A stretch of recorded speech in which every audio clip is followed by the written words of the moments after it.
Naam, assalamu alaikum wa rahmatullahi wa barakatuh. Karibu tena mtazamaji mpendo wa Al-Huda TV, mwongozo kwa umma. Kila siku ya Jumatano wakati kama huu ni wakati wa kipindi cha uwezeshaji wa wanawake. Leo nimevalia kiatu chake Madina Eid, na katika kipindi hiki leo niko na mtetezi wa haki za wanaume. Wanaume wamepata mtetezi, na si mara ya kwanza mimi kukutana naye. Nitampatia nafasi aweze kujitambulisha. Karibu sana dadangu. Asante sana Samira, habari ya leo? Mzuri sana. Na siku nyingi. Mzuri sana, nimefurahi sana kukuona tena. Asante, nimefurahi pia kuwa leo hapa. Yeah. Faith NASHIPAE, mara mwisho tulipokutana ulikuwa unatetea sana mtoto wa kiume. Unajua mtoto wa kiume ni ngumu sana kupata mtetezi. Kweli? Alafu pia tukiangalia tarehe 19 Novemba, juzi tu, Jumamosi iliyopita. Naam, ilikuwa ni siku ya wanaume ulimwenguni. So nashukuru sana kwamba dunia imeanza ku-warm up ama ku-warm up towards hii maneno ya kusherekea mwanaume duniani, kwa sababu tulipoanza in 2018 sio watu wengi walikuwa wanaangazia haya mambo ya wanaume na mtoto wa kiume. Na especially in Kenya ilikuwa ni ati kuna siku ya wanaume. So mimi pangu kama advocate wa maneno ya mwanaume na as the convener, Thriving Communities Africa ni convener ya International Men's Day Kenya. We are happy. Sisi tunashukuru sana kwa sababu tumeona this time, tumeona watu wajaongea sana kuhusu World Toilet Day. Na hiyo siku tu ya wanaume ndo tuko na Toilet Day. Lakini nakumbuka 2019 tulikuwa na shida sana because watu wanasema Toilet Day tunako pamoja, but this time hata ukiangalia social media wanawake tulijitokeza wengi tukuwasherekea wanaume. Social media, media houses pia. Niliona kuna media house moja ambayo ilikuwa hata imeenda mtaani kuangalia ati mwanaume unaweza mwambia mwanaume mwenzako kama unampenda. So all these things zote zina contribute towards this big watu hapo mtaani. So haya mambo yote yanaangazia kwamba mwanaume ni mtu wa maana. Tunafaa tumsherekee mwanaume. Ni siku ya International Men's Day, ni siku ambayo sio tu kumsherekea mwanaume, pia tunasherekea kwamba anafanya kazi yake vizuri, ana contribute kwa jamii vizuri, na yeye ni mtu wa maana, na yeye ni mwanadamu. Hii siku ya wanaume, Men's International Day, haijakuwa recognized kama Women's Day. Women's Day nakumbuka ni March tarehe 8. Kila mtu kwenye mitandao ataweka. Lakini ukiangalia Umoja wa Mataifa UN ina recognize hiyo siku ya wanawake. Bado wanaume hawajafika.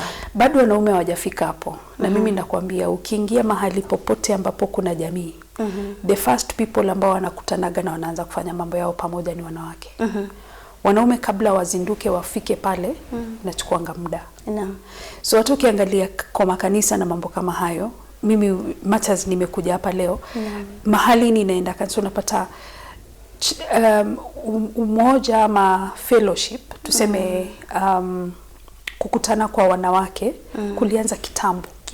Wanaume yao inaanza baada ya miaka 20, miaka 10 na so kuna difference ya ama after so many years ndivyo wanaume wanazinduka wanasema hata sisi tunahitaji kusaidika, hata sisi tunahitaji kukutana, hakuna mtu anatutetea. Waona, so International Men's Day pia ni siku ambayo ilianzishwa na jamaa mmoja anajiita Dr. Jerome Tulexing, na alianzisha siku hii kuadhimisha ama kumsherekea babake.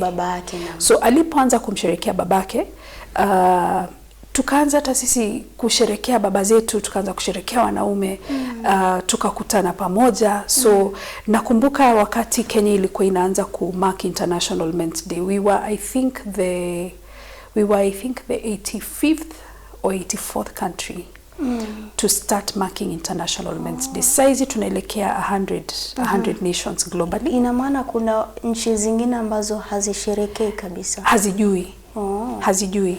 So wewe ukienda upate kwamba kuna International Men's Day, kama vile nilivyopata mimi, nilipata kuna International Men's Day, nikaongea na Government State Department ya Agenda, nikawaambia ni aje tuko na siku kama hii, naomba tushirikiane tufanye hivi. Na with time tunaona ya kwamba even the UN is coming in. Last year tulikuwa supported na UNFPA kusherehekea hii siku. Hatua nzuri hiyo. Yes, tulikuwa supported na UNFPA. So hatuwezi sema ya kwamba kabisa the UN body is not supporting. It's only that this is an awakening process. Ya kwamba kweli kabisa mahali tunasherehekea wanawake, pia wanaume pia wanafaa kusherehekea. Yeah. Kabla tujiangalia changamoto ambazo labda wanaume wanapitia. Kabla tujiangalia changamoto, labda nikupatie tu takwimu hapa, alafu pia najua kwamba uko na organization, utazungumzia kidogo kuhusiana na ile organization yako. 76% of suicides are men. 85% of homeless are men, wale ambao hawana makao. 70% of homicides victims are men. 40% of domestic abuse victims are men. Men are the majority victims of violent crime. Men on average serve 64% of longer in prison. Na hii ni takwimu ya UN. Alafu men on average kiujumla are 3 to 4 times more likely to be imprisoned than women when both committed the same crime. So true. Tumesikia pia taarifa za wanaume ambao wanafungwa kwa makosa ambayo hawajatenda. Naam. Lakini kabla tuzungumzie masaibu haya, hebu tuambie kuhusiana na organization yako. Mimi naongoza shirika linaloitwa Thriving Communities Africa, ambayo ni NGO, na tunaangazia maneno ya mwanaume na mtoto wa kiume. So male engagement and inclusion. Pia tunaangazia maneno ya mental health au afya ya kiakili, na tunafanya community strategy za mental health. Nimesikia umetaja jambo ambalo ni muhimu sana, ambalo ni one of the challenges that we are having katika nchi yetu, ambayo ni suicide. Na kusema ukweli, tuko na suicide rate ambayo iko juu sana, haswa kwa wanaume. 2019 nilifanya just some desk review on our suicide data, nikifanya kazi na Kenya Police. Na tukadhamini kwamba 80% of the suicide cases Kenya ni wanaume. Saa hizi mahali nimekalia, nikikupatia data ya Nyeri utashtuka, sababu sasa Nyeri imekuwa ni shida sana on mental health cases. Unapata hakuna mtu ako spared, sio mtoto kijana mdogo ama sio mwanaume mzee, wote unapata watu wanajua. Watu wamezungumzia sana Nyeri, wanasema wanaume wa Nyeri hawajijali, wengi wanatumia mihadarati.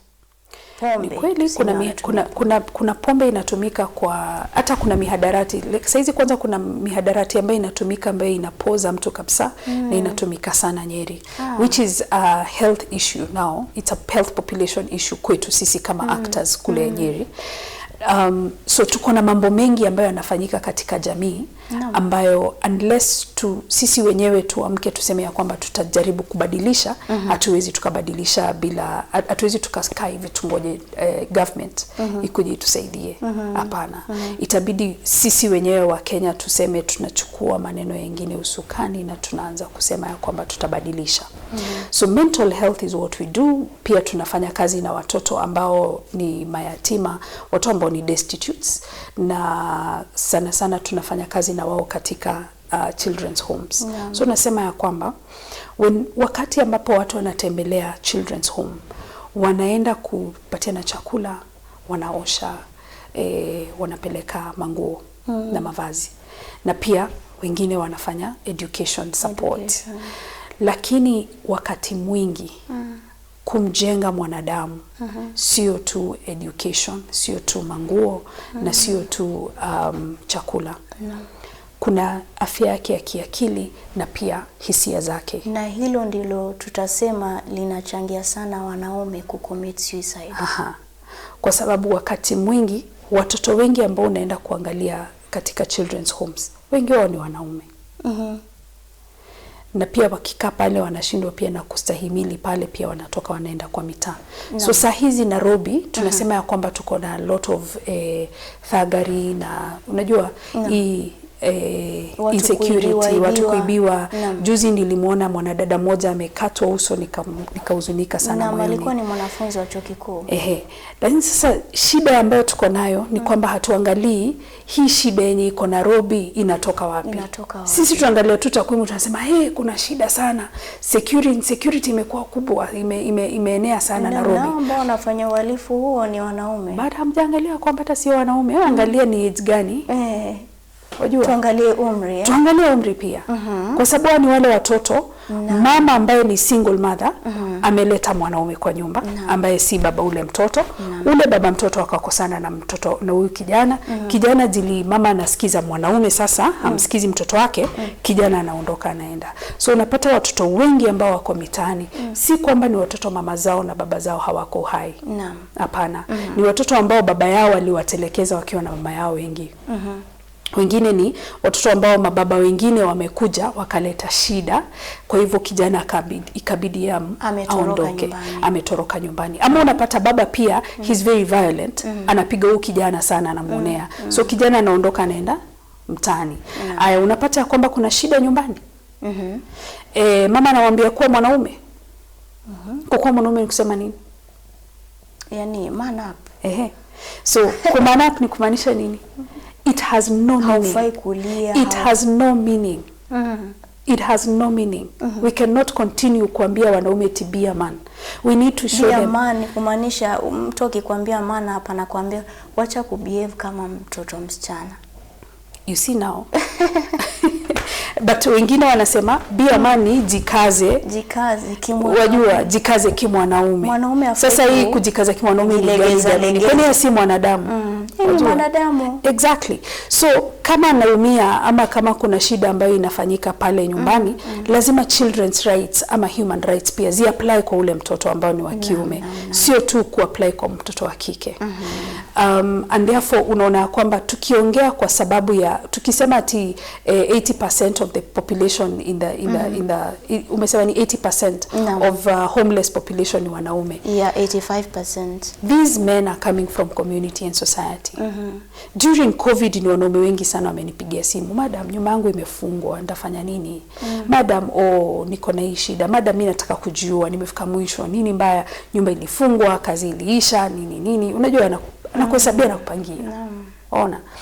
So lazima hata sisi tukue na utu, tuanze kumuona mwanaume kama mwanadamu. Sio kumuona ni kama wewe ni kizingiti ambacho hakiwezi tingika na uko sawa. So tunamuignore na tunaignore needs zake. Na tunamuona ya kwamba yeye ndiye anafaa kusaidia, yeye hafai kusaidiwa. Ona, hivyo ndivyo tumeinterpret kwa society. Lakini tunataka kujua wanaume kama hawa wanaume ambao wanajitia kitanzi, wanajimaliza, hawa ambao wako homeless. Sana hawa ambao wanajitia kitanzi, mnawasaidia aje kudeal na hiyo stress na depression, kwa sababu ndo chanzo kubwa cha wanaume kujiua?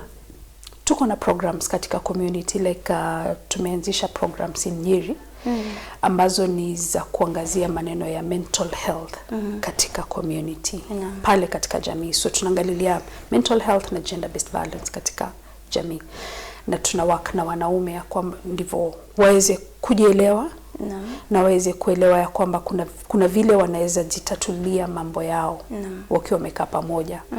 So tuko na program ambayo inajiita Men's Bandari ambayo tunaweka pale katika ni faraga ambayo ni safe space ya wanaume katika jamii. Pia tuna link watu kwa mahospitali because mental health siku hizi health system pia inakuwa strengthened pole. Siwezi sema ya kwamba imefika mahali ambapo tungetarajia na tungetaka kama nchi, lakini tuko na at least representatives. So unapata at least tuko na contact ya mtu ambaye anaweza saidia na una refer ule mtu anasaidiwa, kwa sababu saa zingine tukienda kwa community we flag up. Basi sasa tukisha flag mtu tutasaidia aje, so tunamlink ambapo anaweza pata msaada. However, as Thriving Communities Africa tuko na jambo ambalo tunafanya besides us kuzungumzia na kufanya programs ambazo zinamsaidia mtoto wa kiume na mwanaume Kenya.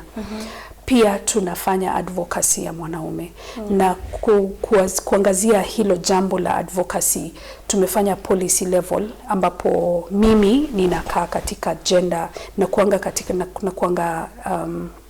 katika National Gender Sector Working Group, ambapo pangu mimi ninatetea haki za wanaume na mtoto wa kiume.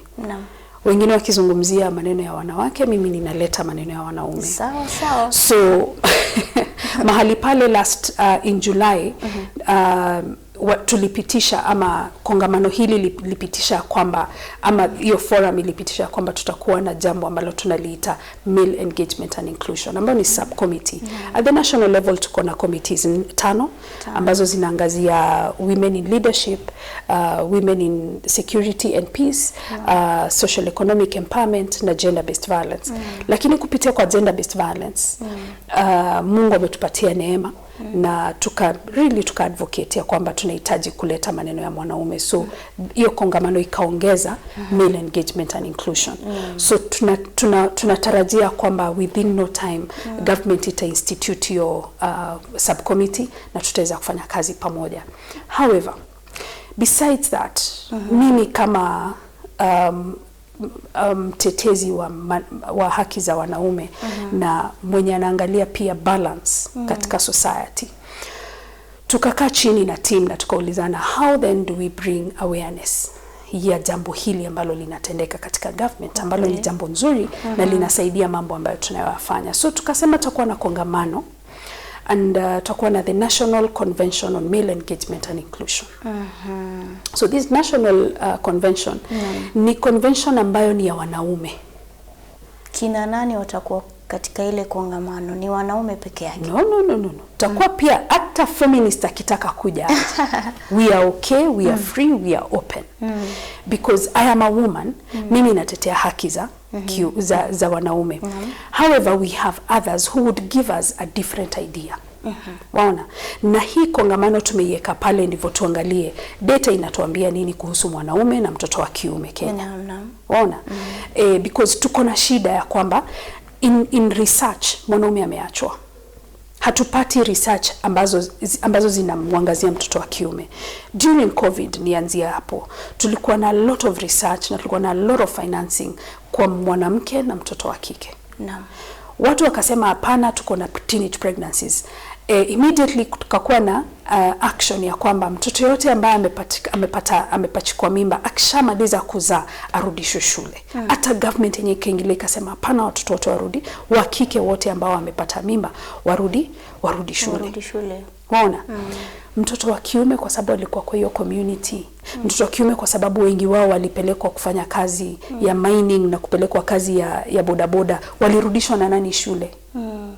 So imekuwa ni sisi sasa tuzungumze na wale viongozi wa bodaboda, tuambie kijana yoyote akija arudishwe shule kwanza, amalize shule, alafu ndivyo akitaka bodaboda akuje shike bodaboda baadaye. Waona? So kazi yetu ni mingi. Na tuko na kazi mingi ya kufanya kama Kenya, lakini itabidi sisi sote tushikane mkono na tumtetee mtoto wa kiume na mwanaume katika nchi yetu. So research inahitajika.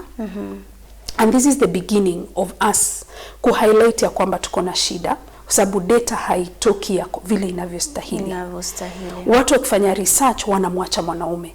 In a data driven world, huyu mwanaume ataachwa kabisa. Mtoto wa kiume ataachwa kabisa. Na nashukuru Madam Her Excellency Madam Rigathi, sababu ameamka na ameinuka akasema hapana, tunahitaji mtoto wa kiume. Tunahitaji mtoto wa kiume asaidike. Tunahitaji kuzungumzia maneno ya drugs and substance na mtoto wa kiume. Waona, tunahitaji empowerment ya mtoto wa kiume, which is very true. So I am really appreciative of this of her initiative. Na I really appreciate that she's out there talking about the boy child. I honestly ninatafuta siku ambayo tutakutana na yeye, itakuwa ni two people, itakuwa ni kama katika Biblia kulikuwa na Martha na kulikuwa na Elizabeth. Kulikuwa na Mary na Elizabeth, mwenye alienda mama ya Yesu. Ona. So itakuwa ni kama kuna Elizabeth hapa na kuna mtaelewana vizuri sana, mnatetea haki za wanawake. Exactly. But then even with this, tunasema ya kwamba besides data, shida ni gani ambazo watu wanaona. So tutakuwa pia na mkurugenzi wa Kasneb ambaye atazungumzia kuhusu maneno ya mtoto wa kiume na socio-economic empowerment.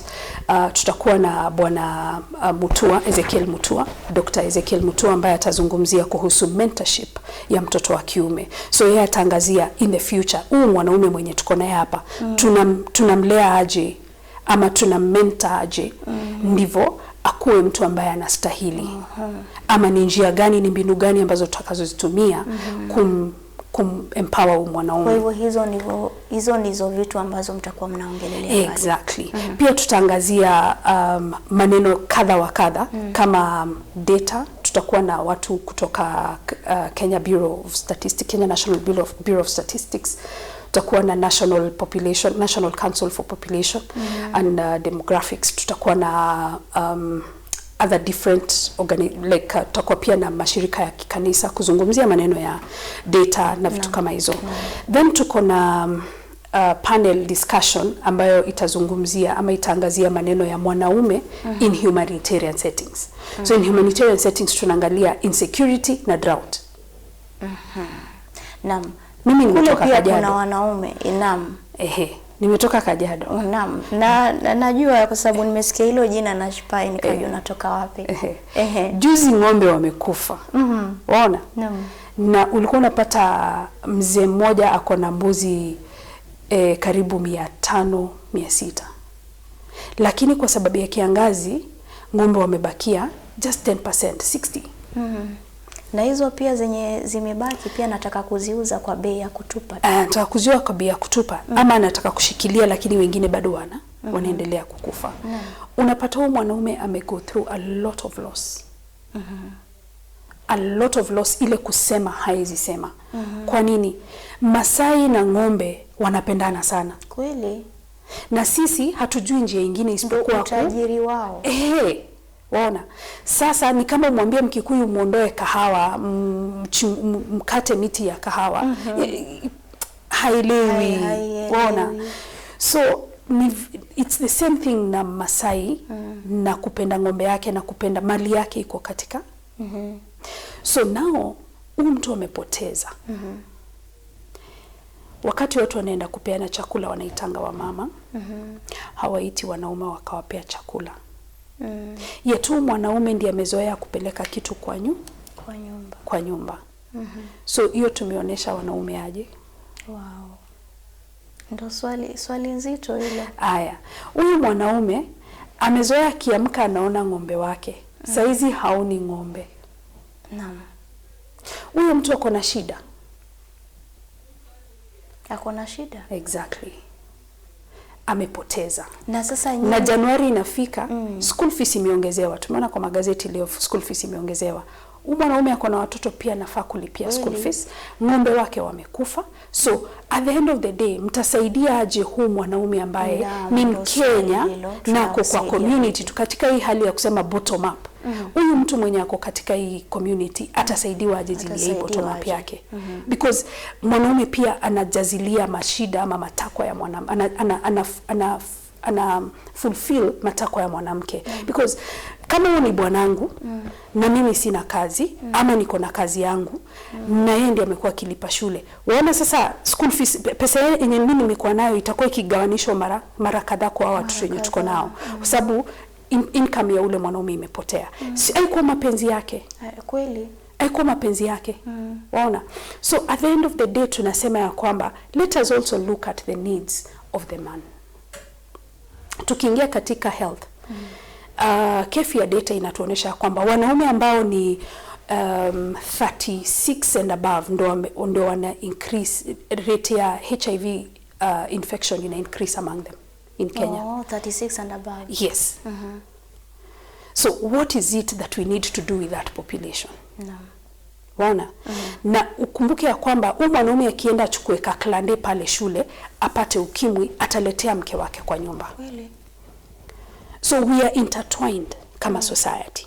Tunaulizana ya kwamba for us to respond to all these issues, how do we bring men and boys together? Ukiangalia kwamba kuna mtoto wa kike ambaye amepachikwa mimba ambaye ni teenage, tuko na teenage pregnancies Kenya. Hizi teenage pregnancies zote hazingekuwa kama wanaume wote wangejua ya kwamba hatufai kulala nao. Waamue. Wanajua hawafai but waamue. Na pia wafunze watoto wao. Okay, nina swali hapo. Katika hizi teenage pregnancies, wanawake wasichana ndio wanapata mimba, sio? Lakini walochangia ni nani? Wanaume. Hawaongeleshwi. Ina maana hawaongeleshwi. Hatuangalii wanaume kama an important solution. Ama a good solution to all these social needs and to the issues of women. We don't look at them. We only say they are perpetrators and leave them in ignorance. Tunawategemea nyinyi sasa muanze hiyo conversation. Conversations tushaanza. Kuwaongelesha wavulana kuhusiana na mimba za mapema. Conversations tushaanza. Waona? Kwa sababu saizi msichana wa kike ndiye ametunzwa sana. Amekuwa na confidence. Mwanamke ndiye amekuwa mbele. Mtoto wa kike ndiye ana approach boy child saizi. Waona? Hata shule ukiingia shule saizi usikize tu story ya tutoto hivi. Utasikia boy child anasema ndio wananitafuta. Waona? Now, kijana kitafutwa si atasikia anything. Waona? So why will he not?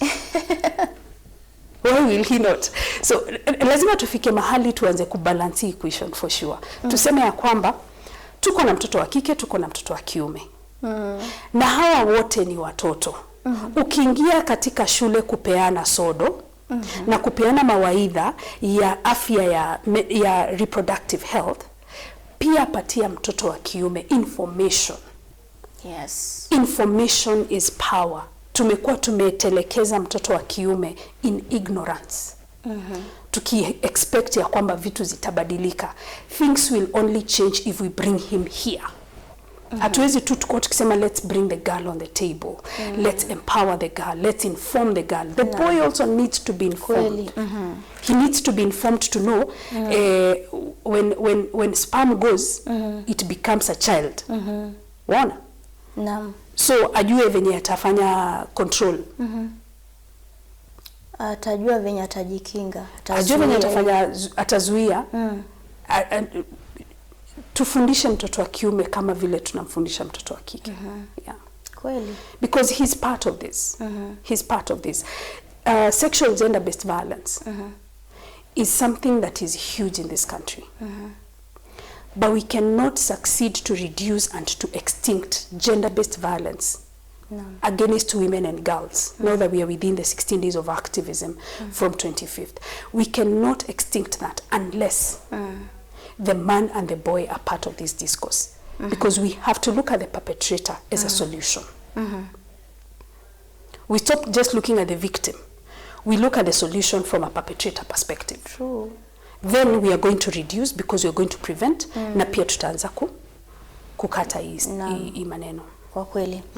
Hiyo ina make sense. Alafu ningependa pia kujua katika ile kongamano speakers, labda watu ambao labda umewaalika kule kuzungumza. Tutakuwa na Madam Kuresha wa IHRM ambaye atakuwa akizungumzia maneno ya employment na mwanaume, a young man. Kwa sababu juzi tu IHRM walikuwa na kongamano, walikuwa wanazungumzia mwanaume katika employment. Man and employment. And they were trying to ask, what is this about the man in employment? And for sure we are having a problem, even with the quality of work. Pale katika employment, the workplace na mwanaume. So tunauliza, what is this that needs to be done? Then tutakuwa pia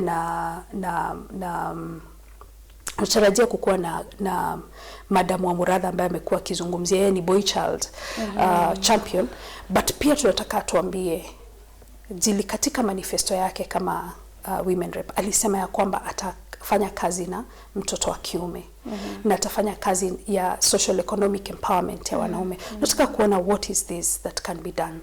So there are several people ambao tumeita ambao watakuwa wakizungumzia. So kongamano unaona sio tu ya wanaume, pia iko na wanawake. Kweli ndo nimeona. Then pia tunataka kuzungumzia maneno ya education.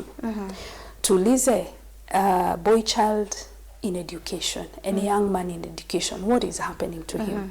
So tutakuwa na population innovations for poverty action ambao watakuwa kituzungumzia kuhusu boy child in education na watuoneshe takwimu venye zinakaa kuhusu mtoto wa kiume kutoka primary all the way to university. Alafu pia tutakuwa na wengine ambao watazungumzia, watatuambia scholarships ambazo zinapeanwa siku hizi zinasaidia sana mtoto wa kike ama zimeegemea pande ya mwanaume ama mtoto wa kiume ama zimebalance. So you want to look at all these aspects. Pia tutaangazia maneno ya mental health na mwanaume na tuangalie what are these issues that need to be discussed and what are these things that need to be done. Tutawasaidia vipi wanaume ambao kuna mental issues? Exactly. Yeah. Okay. So mambo ni mengi ambayo tukayazungumzia siku mbili. Ningependa sana kujiunga na hilo kongamano, nitafanya vipi? Ukitaka kujiunga na kongamano, unfortunately, let me just say this, maneno ya wanaume ama issues of men are not easily financed. So what we have done is that we have agreed as a planning team, mimi na team ambayo tuna plan nayo, because we have different organizations that are coming together. KSG is part of us. We've been planning together with them. Tumesema ya kwamba we are going to charge this convention. And for the 2 days, tuna charge 11,000. For 1 day, mtu ambaye anapatikana only either Monday or Tuesday next week, anaweza lipa 5,500.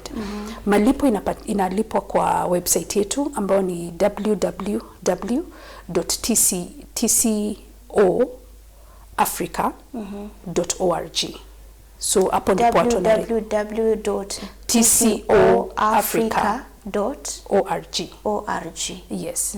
So watu wanalipa pale, alafu wanapata communications kuhusu kongamano. Yeah.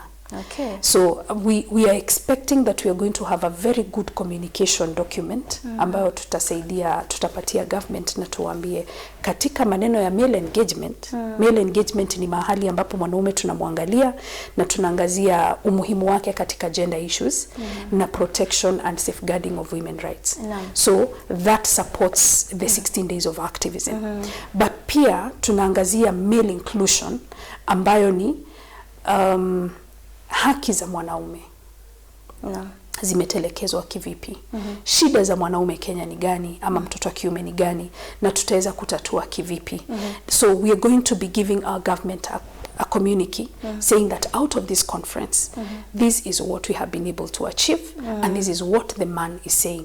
Kwa hivyo nitauliza mwanaume yeyote ambaye ako pale ambaye angetaka sauti yake isikike ajitokeze katika hii convention, aje pale KSG. Na ningetaka kusema kwamba si kongamano ambayo sijui ni ya watu sijui wa Kristo ama watu wanaka ni ya kila mwanaume. The most important thing is the man in this convention and the boy child. So tunasema ya kwamba kama wewe ni advocate wa haki za mwanaume ama mtoto wa kiume, tafadhali njoo. Kama wewe ni advocate wa haki za mtoto wa kike ama mwanamke, njoo. Kama wewe ni mtu ambaye unataka kuona society ikiendelea vizuri, tukiwa na balance katika society ambayo itasaidia maendeleo ya Kenya, tafadhali njoo. Njoo, tunahitaji sauti yako, tunahitaji wewe ukuje utuambie vile ungetaka mwanaume ama mtoto wa kiume asaidike katika jamii. Tunataka mchango wako. So njoo, sign up na uje. Na kama hauwezi kuja, basi tuma watu. Wajua, kwa sababu unaweza kuwa ukisema mimi naona saa depending on the time siwezi fika pale, but unaweza lipa na upige simu useme nimelipia watu 2 ama watu 3, na pia hiyo pesa to make sure ya kwamba imeendea kwa kweli. Na sponsorships zenye tutapata hazitakuwa kwa wanawake, zitakuwa ni wanaume. Kwa sababu sauti zao ndizo tunataka. Like tuko na sponsorship tunahitaji ya university students na primary students ambao watakuja kutuambia shida zao ni gani. So we have like tuko na 2 panel discussions za boy child na young man, and we need people to sponsor. So we need like people to sponsor about 10 people to come to 10 students to come and discuss about their issues. Tusikie sauti ya huyu mwanaume na mtoto wa kiume ni gani. Tukiongea kuhusu youth tunasema nini?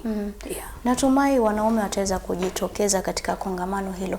Lakini watu wanalia sana, wanasema role models wanaume hawapo. Hata kama wapo, hawajaji involve katika masuala kama hayo, na hawajataka kuwafundisha ama kuraise wavulana wawe watu wa maana katika society. Tuko na shida, na part of the inclusion component ni kuuliza wanaume wako wapi, ama wanafanya nini, wamesimamia wapi. Kwa sababu for sure shida yenye tuko nayo, shida ambayo inatukumba katika society na mtoto wa kiume ni kwa sababu baba ameondoka. Hayuko. Haonekani, hapatikani, hasikiki, hatumhisi katika jamii. So pia tutauliza huyu mwanaume alienda wapi? Na tunaweza tukamtoa wapi?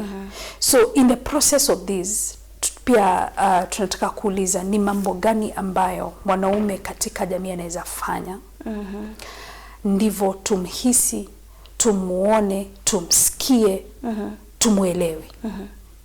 Unaona? Because in the process of kumuona, kumhisi, kumsikia, hapo ndipo mentorship inakuja ama inaingia. 2, as Thriving Communities Africa tuna program ambayo tunaita Now Man Next Man. Hii program ni ya mwanaume ambaye sio lazima akuwe 100%. Kwa sababu kila mtu ako na jambo ambalo amelipitia ambalo katika jamii mtasema ya kwamba si nzuri. Lakini kutoka kwa ashes zake hapo ndipo ataweza kumzungumzia mtoto wa kiume mdogo ambaye atasaidika. Kwa sababu mimi ninaamini ya kwamba mambo ambayo ninayoyapitia kama mwanadamu leo ni ya kumsaidia mtu mwingine ambaye anakuja nyuma yangu. Kweli? Asianguke mahali ambapo nilianguka. Waona? So it is the same thing na mwanaume. Anaweza kuwa yeye alikuwa anavuta bangi ama na kunywa pombe, lakini aliacha. Halewi tena. So anawezaje yeye mwenyewe akajiokota, achukue even 1 hour ama 2 hours za siku yake, aingie shule, azungumzie darasa ya watoto wa kiume, awaambie hapana, hii ndio ilifanya niende hivi, na hivi ndivyo safari yangu ilikuwa, hivi ndivyo nilivyoathirika, na hivi ndivyo unaweza ondokea. Waona? So ndivyo asaidie huyo mtoto wa kiume aweze kujisimamia na kujisimamisha. Maana mambo ni mengi sana ya kumdiscourage au kumdhuru mtoto wa kiume sahi katika society. Labda kuna kesi ambazo mumewahi kupokea kuhusiana na mtoto mvulana. Tusiseme kwa na ni makosa sana tukisema watoto wa kike peke yake ndio wanadhulumiwa kingono. Sijui kama umewahi kusikia kesi za watoto wa vulana wanadhulumiwa, na kama mmezisikia mnafanya nini? Wengi sana. Wasingisho nimesikiza leo katika news ya kwamba kuko na increase ya defilement ya mtoto wa kiume. And that is sexual defilement ya mtoto wa kiume. Narok, I know kuna partner ambaye anafanya kazi na watoto ambao wamedhulumiwa kingono ambao ni wa kiume. Kwa sababu ukiangalia NASHIPAE organization ama tuseme kituo kimeanzishwa ama kimejengwa ili kuhifadhi watoto wa kike ambao wamedhulumiwa, wamepachikwa mimba. Lakini hatuna lakini hatuna hiyo ya wanaume. Yes. Nairobi pia kuna mahali ambapo watoto wanalipwa watumike kingono. Watoto wanalipwa watumike kingono. na some of them are boys. Inashtua. Yes. So tumefika mahali katika jamii yetu, we need to talk the truth. Tuambia ni ukweli, ndivyo tusaidike. Unajua ukikuwa na kidonda ambayo inakuuma au hata ukifunika kivipi, itaendelea tu kuoza ndani. Itaendelea kuoza. Ona. So lazima namba moja tuanze kuzungumzia haya mambo na tuanze kuyaflag haya mambo. Kabisa. 2, systems zetu hazijakuwa structured kusupport mtoto wa kiume. Hata mwanaume akienda kwa police station saizi aseme bibi ameniua, amenichapa, ndio hapo nilikuwa umefungwa mkono ama ulikuwa wapi, ulikuwa unaangalia wapi ukichapwa, kwani wewe si mwanaume? Kijinsia dhidi ya wanaume. So systems zetu haziko mahali ambapo tungetaka sisi kama actors wa male engagement na inclusion. Kwa sababu inabidi polisi pia wafundishwe ya kwamba huyu ni mwanadamu. Daktari pia afundishwe ni mwanadamu. Lakini kuhandle mwanaume na mwanamke ni different. Vitu tofauti. Sababu hata venye some of hizi dhulma zinafanyika ni in a different way. But pia vile yeye anazichukulia ni different. Wanaume wengi ambao wanadhulumiwa kingono, whether it is gang raping by girls ama whether it is because young boys are gang raped by girls, sijui kama ushasikia hiyo. Hiyo sijawahi kusikia. Hujaisikia? Young men are being gang raped by girls.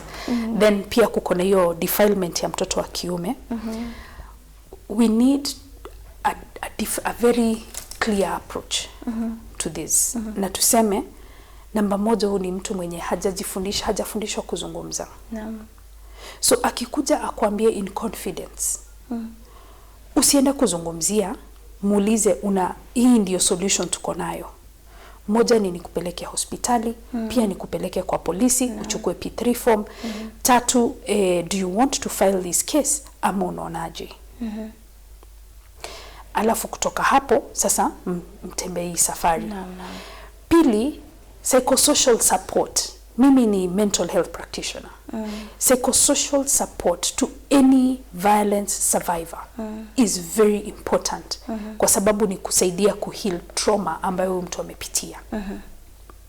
So haijalishi kama ni mwanamke ama ni mwanaume. Kama amepitia trauma yoyote, hata ile trauma ya mwanaume ameingia kwa boma, wamependana na mwanamke, lakini mwanamke ni kisirani tu kupindukia, it is already trauma to that man. But we don't interpret it as that. Ona, semanga huyu kazi yake ni kunyamaza tu. Mwanamke anaachwa na piga kelele hapo. Anamkosea heshima, anamrusha maneno na vitu kama hizo. All these things are traumatic to this person. Lakini hatuoni. Sisi tunapiga kelele, body shaming, lakini sisi pia tuna body shame. Tumbo yako ni kubwa, sijui kitambi umelea sijui hadi wapi, mara sijui uko na mimba ya miezi. Jameni. Masharubu unakaa ni kama unajua. Tunatoka kwa mchongano tunaenda kumtusi mtu. Hiyo ni body shaming. But we don't interpret it that way. Wengi wanaitoa as a joke. Na kumbe wanamaanisha. Na ule jamaa anaumia. Lakini ananyamaza, anaondoka. Unajua? So eventually tunakuwa na society ambayo watu hawaaminiani, hawapendani. Hakuna mapenzi ambayo ni ya dhati hapa. So tunafaa kuangalia society na hii jambo ambayo tuna deal nayo ya men and boys na gender based violence. Ambapo when a man is a victim, we need to also have a narrative. And we need to have a strategy on how to support them. Because how they take it and how they interpret it is different from how we do it. Sijui kama unaamini kwamba hii issue ya single mothers, wanawake ambao wanawalea wanaume watoto wavulana ama hata wasichana peke yao, inakuja kuathiri mtoto wa kivulana hapo baadaye, kwa sababu hakuna male figure pale kwa nyumba. Kwa hivyo huyu mtoto akikuwa mkubwa atakuwa shida sana katika society. Mimi husema inagharimu simba kumlea simba. Ona. So it takes a man to raise a man. And a man is the one sample that God has to raise a boy. And the boy is the only material that God has to raise a man. Ona. So these two people wanahitajiana. Maneno ya single mother na boy child ni jambo ambalo litakuja kushtua Kenya in the next few years. Population yetu kiangalia vizuri, close to half of the female population. Kumbuka sisi ndio wenye tuko wengi. Alafu karibu nusu yetu ni single mothers. Ona. So these single mothers either wako na mtoto wa kiume ama wa kike. Msichana wa kike, mtoto wa kike anafundishwa, yeye anagrow akiona hakuna haja ya wanaume. Kweli. So hajui hata kurelate na wao na kuwadharau ni rahisi. Ona. On the other hand, mtoto wa kiume either analewa kama mwanamke. Hajawahi sikia sauti ya mwanaume ikimzungumzia. Hajaiona mwanaume akimpatia direction. Hajaiona sample ya mwanaume huishi aje ama hufanya vitu zake vipi. Lakini yeye anagrow kukuwa mwanaume. Anagrow akiwa na kitu ambacho tunaita identity crisis. So we'll continue having an identity crisis until Kenya decides that tuko na shida na tunafaa kuitatua. Na pia wanaume. Mimi huambia wanaume vizuri sana tukienda kukaa katika faraga zetu. Na waulizanga kama yeye Mungu angemuumba alafu amwachilie angekuwa wapi? Ona. So kwa nini mwanaume asaidie kuumba mwanadamu kuzaa mtoto alafu anatelekeza huo mtoto kwa sababu si wake? Kwa nini ulilala na mwanamke? Lakini tuelewane pia, wale wanawake ambao wanawalea watoto peke yao, wengine si kupenda kwa wanaume walifariki, wengine wakaachwa. Kwa hivyo ni mara mbili. Nimeanza mahali kwingine ambapo kuna wanaume wengine unasikia kwamba mtu wako na watoto 20. Unajua yeye ni Mr. Sambaza. Sorry to use that. But watoto wako kila mahali. How do you even spread yourself to all these people? Waona? So it is important for men to also understand, how do I want mimi nikiwa mwanaume in the next century, watoto wangu wakigrow watakuwa kusema babu yetu alikuwa hivi, na wanabeba hiyo legacy yake. Lakini ukikuwa legacy yako bana ni kuchambua dunia nzima, kuchambua dunia nzima. Naomba tumalizie. Shukrani sana.